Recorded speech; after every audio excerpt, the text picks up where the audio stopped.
It's raining outside. Finally, the radio keys actually decided to arrive, because I got the wrong ones in the first place, but hopefully these ones actually fit. So, the flat bit goes there, and the flat bit goes there. Hey, finally! Finally got it out. After many years. Years and years of trying. Didn't think it was ever going to come out, to be honest.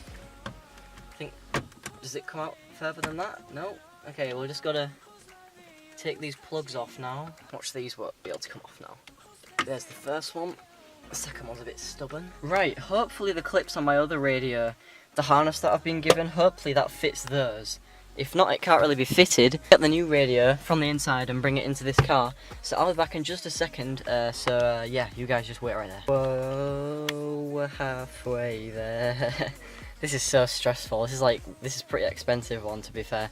I think it was like 70-80 quid from Halfords, and trying to fit it myself.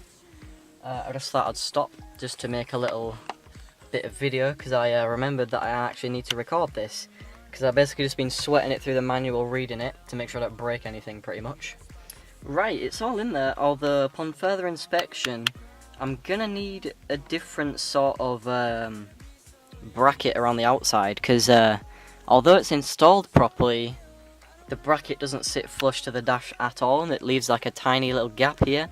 That's gonna annoy me, so I am gonna need a different kind of front mounting thing.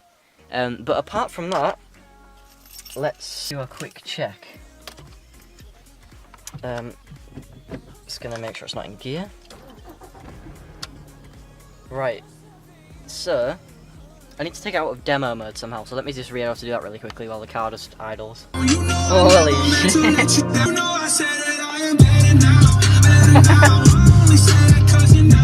Oh my god, this stereo, man.